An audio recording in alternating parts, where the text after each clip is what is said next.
In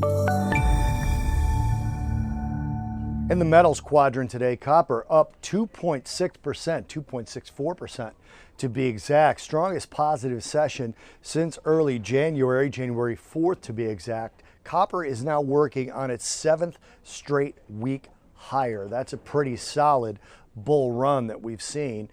Most of it being on enhanced trade optimism as, again, I've said this before, I'll say it again, China is the largest user, smelter, consumer of copper and of many other base metals. The entire base metals quadrant jumped today. Oddly enough, gold jumped as well, but not necessarily on trade optimism. Gold on other factors that we're not going to talk about right now, but basically dollar weakness. We did see a third day in a row lower on that dollar index as the Fed continues to talk down the US dollar. That's also helping base metals, not just gold. Trade talks optimism is the idea of the rally early on for base metals. Copper was only up about 1.75% overnight, and that again is on some of the comments by President Xi Jinping late last week. And then Department of Agriculture Secretary from the U.S. also said that trade talks were moving along swiftly. He said that early this morning.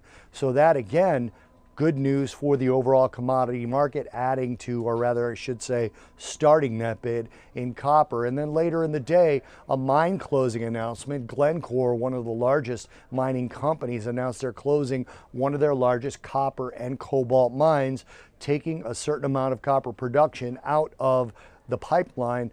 That is a planned closing, so it's not really any sort of catastrophe, but it was a surprise that it was happening so soon. So that copper is coming off the market. They're experimenting on some new ways to mine for copper and cobalt, so that's the reason for shutting the mine. It's sort of a maintenance situation. It will reopen, but no target date on that as of yet. So again, that copper coming off, adding to the 2.6% rally that we saw today.